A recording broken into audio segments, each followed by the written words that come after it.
ரம்யா. நான் அரசு உயர்நிலைப் பள்ளியில் அஸ்தினாபுரத்தில் 9ஆம் வகுப்பு படித்து வருகிறேன். நான் இன்று நடிக்கப் போகும் தலைப்பு வளரிள பருவ கல்வி. அம்மா அம்மா, எங்க ஸ்கூல்ல எல்லாருமே பீச்சுக்கு போறாங்கம்மா. நானே இன்னைக்கு பீச்சுக்கு போறேம்மா.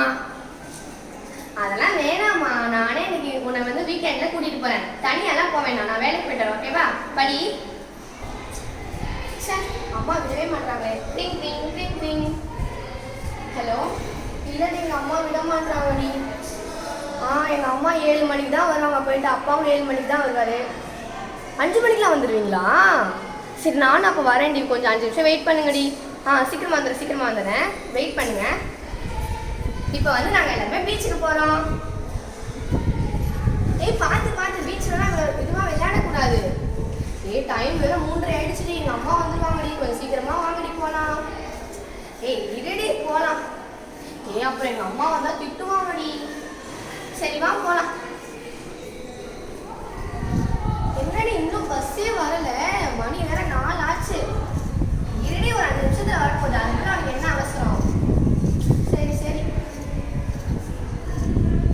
என்னம்மா, நானும் பார்க்குறேன் ரொம்ப நேரமா வெயிட் பண்ணிட்டு இருக்கீங்க போல. இல்லை அங்கிள், நாங்கள் இந்த கல்வாய் வரைக்கும் போகிறோம். பஸ் இன்னும் வரல, அதனால தான் அங்கிள். வாமா, நானும் அங்கே தான் போகிறேன். அப்படியே உன்னை விட்டுறேன். வேணாண்டி. அப்புறம் எங்கள் அம்மா தனியாக அப்படி போகக்கூடாதுன்னு சொல்லிப்பாங்க. வேணாண்டி. உனக்கு தானே இப்போ டைம் ஆகுது. வரியா வரலையா?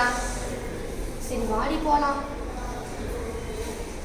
எனக்கு என்னமோ இந்த அங்கிள் வேற ஏதோ ரூட்டில் போகிற மாதிரி இருக்கு. என்னம்மா, அங்கே ரொம்ப நேரமாக எல்லாம் பேசிட்டு இருக்கீங்க, கம்மனே வர மாட்டீங்களா? ஒன்றும் இல்லை அங்கிள். ரொம்ப பயமாக இருக்கு. ரொம்ப பயமாக இருக்காங்க.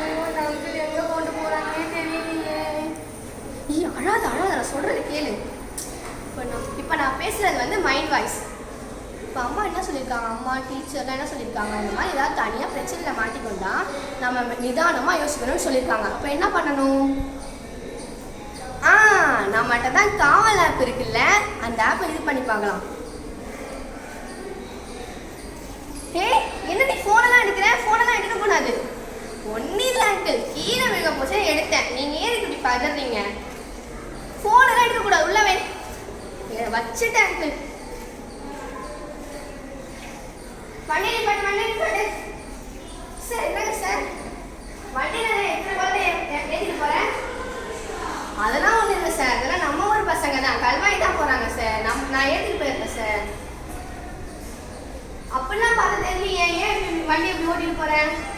சார், நான் தான் சார் உங்களுக்கு ஃபோன் பண்ணேன். இல்லை சார், இந்த அங்கிள் வேறு ஏதோ ரூட்டில் கூட்டிகிட்டு போகிறா சார். கான்ஸ்டபிள், அவன் ஓடுறாங்க. பிடி. என்னம்மா, அவங்களெல்லாம் பார்த்தா படித்த பசங்க மாதிரி இருக்கு. நீங்களாமா இது பண்ணீங்க? யார் காவல்துறை ஆஃபீஸுக்கு ஃபோன் பண்ணது? நான் தான் சார் கால் பண்ணேன். இப்போ ஏதோ இந்த பொண்ணு கால் பண்ணனால வந்துருச்சு.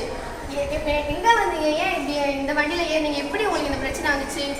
இல்லை சார், நாங்கள் வீட்டுக்கு தெரியாமல் பீச்சுக்கு வந்தோமா. அப்போ இந்த அங்கிள் வந்தாங்களா, நான் அந்த ரூட்டில் தான் போகிறேன், ஏற்றிக்கிறேன் அப்படின்னு சொன்னாங்களா, அதனால் நாங்கள் ஏற்றேன் அங்கிள். சரி. இப்போ நீ ஏதோ புத்திசாலித்தனமாக காவல் ஆப் வச்சுக்கிறதுனால தப்பிச்சிட்டீங்க. ஏதோ ஆப்லாம் டவுன்லோட் பண்ணுறீங்க. இந்த ஆப்பையும் டவுன்லோட் பண்ணி வச்சுக்கோங்கம்மா, உங்களுக்கு ரொம்ப யூஸ்ஃபுல்லாக இருக்கும். Sorry uncle. அதுவும் எங்கள் அப்பாவும் வந்துட்டாரு. ரொம்ப தேங்க்ஸ் சார், எங்கள் பொண்ணை இது பண்ணதுக்கு. தெரியாமல் இருக்காங்க சார். சரிங்கப்பா, இனிமேட்லாம் இந்த மாதிரி பண்ண வேணாம்னு சொல்லி வைங்க. இதெல்லாம் ரொம்ப தப்பு இல்லை, வெளியெலாம் வரக்கூடாது தனியாலாம். ஏதோ காவல்துறை ஆப் வச்சுக்கனால ரொம்ப இதுவாக போச்சு. இனிமேட்டு எல்லாருமே இந்த ஆப்பை டவுன்லோட் பண்ணி வச்சுக்கோங்க. தேங்க்யூ. என்னங்க, இது நல்லா இருந்துச்சுங்க. இப்போ உங்களுக்கு இந்த ஃபோனை ஷேக் பண்ணாலே போதும், உங்கள் பக்கத்தில் இருக்க போலீஸ் ஸ்டேஷனுக்கும் உங்கள் அப்பாவுக்கும் மெசேஜ் போகணும். காவலனை காப்பாற்றுமே. தேங்க்யூ.